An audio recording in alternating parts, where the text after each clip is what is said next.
Bom dia, galerinha, tudo bem? Bom, hoje nós vamos aí iniciar o livro 2 de Química, tudo bem? Bom, essa aula é referente às páginas 37, 38 e 39 da apostila, tudo bem? Bom, agora é o seguinte, nós vamos começar a falar sobre as propriedades da matéria, mas vamos recapitular um pouquinho aqui com o tio? Faz aí um testezinho de memória na casa de vocês. O que era a matéria mesmo? Isso, matéria é tudo aquilo que tem massa e ocupa um lugar no espaço. Legal. E tudo aquilo que não é matéria nós podemos classificar como o quê? Energia. Isso, energia é tudo aquilo que não tem massa e não ocupa um lugar no espaço. Legal. Dá exemplo pra mim, né? Dá exemplo pro tio aí de matéria. Lápis, isso, borracha, que mais? Computador, que mais? Ah, o seu celular que você está assistindo a aula, legal. É, tudo aquilo que tem massa, né? Tudo aquilo que tem massa e ocupa um lugar no espaço é matéria. Beleza. Bom, agora é o seguinte, nós estudamos muito a respeito dessa matéria. Agora nós precisamos, né, entender as classificações e as propriedades dessa matéria. Beleza? Então, olha só o que acontece. A matéria, ela tem duas propriedades. Aquelas propriedades que nós chamamos de propriedades gerais e aquelas propriedades que nós chamamos de propriedades específicas. Tudo bem? Agora, o que seriam as propriedades gerais e o que seriam as propriedades específicas? Bom, vamos lá. Propriedade geral é aquela propriedade comum a todo tipo de matéria. Como assim uma propriedade comum a todo tipo de matéria? É uma propriedade, por exemplo, que nós encontramos num lápis, numa apostila, no caderno, em nós, que somos matérias, num caderno, num quadro, na nossa casa, em tudo aquilo que seja matéria. Bom, dá um exemplo, professor, do que seria uma propriedade geral que é comum a todo tipo de matéria. Um só? Não, vou dar vários exemplos para vocês, certo? Nós temos, ó, massa. Massa não é uma propriedade geral da matéria? É a própria definição de matéria. Matéria não é tudo aquilo que tem massa e, isso, volume. Então, massa e volume é uma propriedade geral. Tudo que for classificado como matéria tem massa e tem volume, certo? Impenetrabilidade é um outro exemplo de propriedade geral da matéria. Como que a impenetrabilidade é um exemplo de uma propriedade geral da matéria? O que significa ser impenetrável? O que significa ser impenetrável aqui, eu não consigo atravessar a parede. Como eu não consigo atravessar a parede? Porque a parede é impenetrável. Ninguém consegue me penetrar, porque nós somos impenetráveis. Nós somos impenetráveis. As coisas são impenetráveis. Não é possível penetrar as coisas. Por quê? Se fosse possível, nós teríamos uma mutação, aquela de atravessar a parede. Então, dois corpos não podem atuar no mesmo lugar ao mesmo tempo. Então, por exemplo, o espaço que eu atuo, nenhuma outra pessoa, nenhum outro corpo atua no mesmo espaço ao mesmo tempo. Porque as coisas são impenetráveis. Imagina, se você pudesse ser penetrável. Então ia chegar uma pessoa e ia assim, ia entrar dentro de você e se assumir no seu corpo. Isso não existe, né? Só nos X-Men, lá na televisão. Então, impenetrabilidade é comum a todo tipo de matéria. Qualquer matéria não tem esse poder de impenetrabilidade. Tudo bem? Beleza? Divisibilidade. O que seria essa propriedade geral de divisibilidade? Isso significa que todo tipo de matéria nós podemos dividir cada vez mais em pedaços menores. Sim, quando você pega, por exemplo, uma folha de caderno, você não consegue partir ela, rasgar cada vez em pedaços menores? Você pode fazer isso também com uma garrafinha de água. Você pode pegar uma garrafinha de água, por exemplo, com algum instrumento, uma faca. Não façam isso em casa, não façam isso em casa, certo? Mas você pode dividir também uma garrafinha. Você pode pegar uma pedra, um martelo, bater nessa pedra e essa pedra ela se dividir em vários outros pedaços. Então a divisibilidade é um exemplo claro de propriedade geral da matéria. Tudo que existe que é classificado como matéria pode ser dividido. Professor, até o chumbo? Até o chumbo. Claro que não vai ser na mão, né? Não vai ser na mão, não vai ser com um chute, mas tem uma ferramenta, tem um mecanismo correto que consegue dividir até o chumbo, que é um metal extremamente bruto. Tudo bem? Beleza?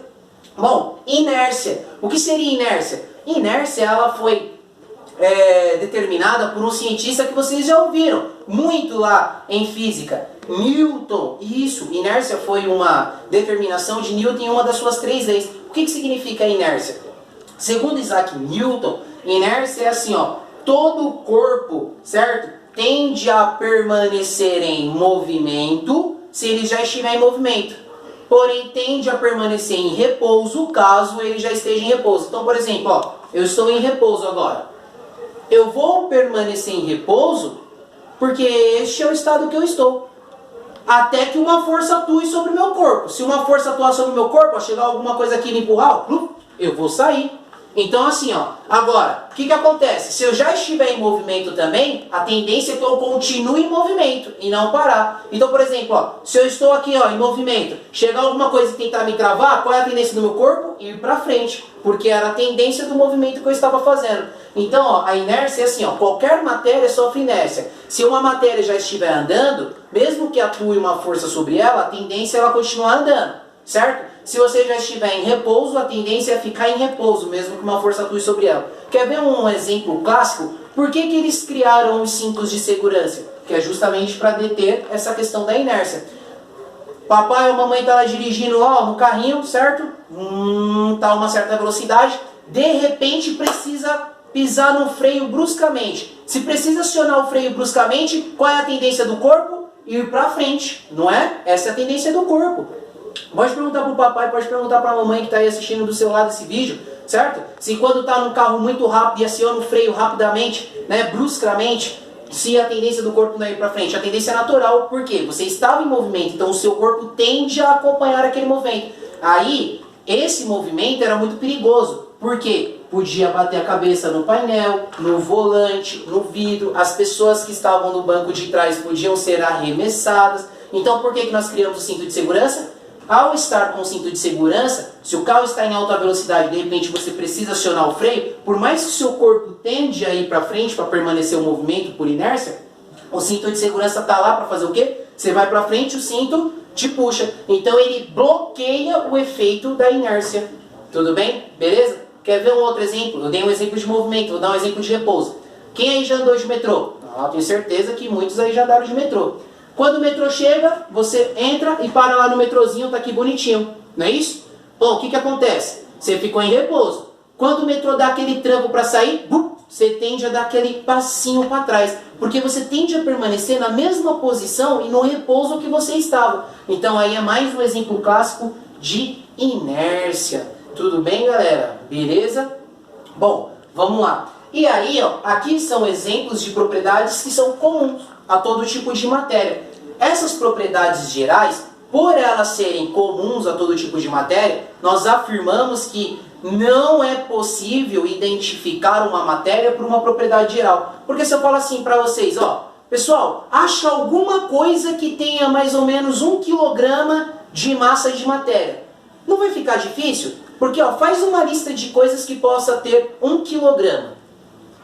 Um monte de coisa pode ter 1 quilograma. Então assim, ó, não é possível determinar qual tipo de matéria que nós estamos falando quando eu escolho uma propriedade geral. Porque propriedade geral é comum a todo tipo de matéria. Então não dá para identificar. Então, por exemplo, se eu quisesse que você encontrasse um celular, eu teria que ser mais específico. Se eu quisesse que vocês, por exemplo, fossem atrás da água, eu teria que ser mais específico. Só passando massa, volume ou qualquer outra propriedade que seja geral, não dá para identificar uma matéria. Essa é a definição de propriedade geral. Legal? Agora, existem as propriedades específicas. Para que servem as propriedades específicas? Isso, para identificar uma matéria. Então, se eu quiser que vocês, por exemplo, peguem água para mim, ou se eu quiser que vocês identifiquem água, vamos imaginar a seguinte situação, eu não vou falar para vocês uma propriedade geral. Porque se é uma propriedade geral, a água tem, mas outras coisas também tem. Então eu tenho que falar o quê? Uma propriedade específica. Por quê? Propriedade específica não é uma propriedade comum a todo tipo de matéria. Então tem coisa que tem coisa que não tem. Por exemplo, a cor. A cor ela não pode ser uma propriedade geral. Por quê? Todas as coisas têm cores? Não, a água mesmo ela é incolor. Então tem coisas que têm cor, é colorido, pode ser amarelo, azul, preto, rosa, branco, verde. E tem coisas que nem cor tem, é incolor. Então se eu dissesse assim para vocês, como é mais fácil de identificar a água? Se eu falar assim para você, nessa garrafinha tem 1 quilograma, ou se eu falasse assim, ó, pega alguma coisa na casa de vocês que pode estar numa garrafinha que seja incolor. Olha, é mais fácil identificar por uma propriedade específica, no caso um incolor, do que por uma propriedade geral, que no caso fosse a massa. Não é isso? Legal, beleza. Bom, e assim como eu dei exemplos de propriedades gerais, eu também posso dar exemplos de propriedades específicas. Quais são as propriedades específicas que nós temos? Massa? Volume? Não, massa e volume é geral. Propriedades específicas nós dividimos em 3 grupos. É um pouquinho mais extenso do que as propriedades gerais. Então, as propriedades específicas são divididas em 3 grupos. Quais são esses grupos? Propriedades físicas, propriedades químicas e propriedades organolépticas. Tudo bem? Então, ó, propriedades físicas, propriedades químicas e propriedades organolépticas. São os 3 grupos, ainda não são os exemplos, tá bom? As propriedades físicas se dividem nesses 3 grupos. Agora, dentro de cada grupo, o que é que nós temos? Fácil. Dentro das propriedades físicas, nós temos 3 coisas que são fundamentais para determinar uma propriedade específica. O que é que nós temos dentro das propriedades físicas? Ponto de fusão. Olha, vocês sabem. O que é o ponto de fusão? É a passagem que sai do estado sólido para o estado líquido. Isso. Ou seja, o que acontece?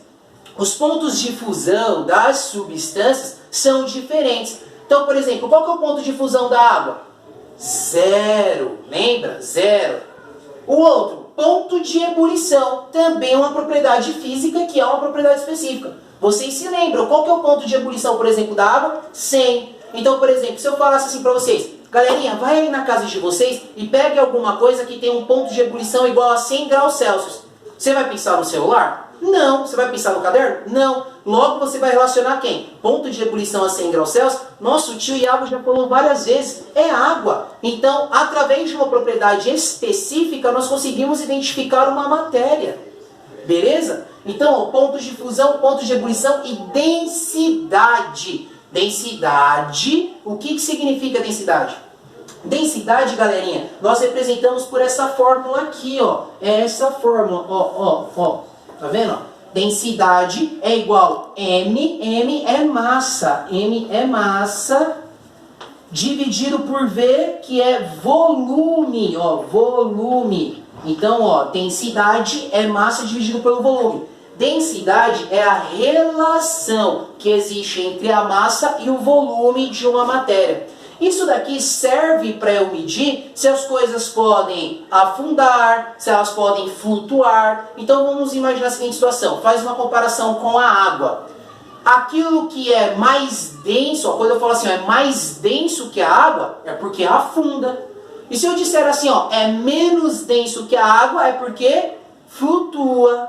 É isso. Então, densidade nada mais é do que uma relação entre massa e volume. Beleza? Tudo bem? Então, ó, fechando essa primeira parte, nós temos então as propriedades específicas sendo físicas, químicas e organolépticas. Nós estudamos o primeiro grupo das propriedades específicas, que eram as físicas. Dentro das propriedades físicas nós temos o ponto de fusão, ponto de ebulição, densidade. Ponto de fusão e de ebulição vocês já sabiam. Densidade é um pouquinho novo, mas o que é a mesma densidade? A relação entre massa e volume. Isso, é a relação entre massa e volume de uma substância. Serve para a gente analisar se esse negócio vai flutuar ou afundar em um líquido conhecido, por exemplo, como a água. Beleza, galerinha? Por essa primeira parte é isso. Em breve eu retorno com a próxima parte dessa aula. Obrigado.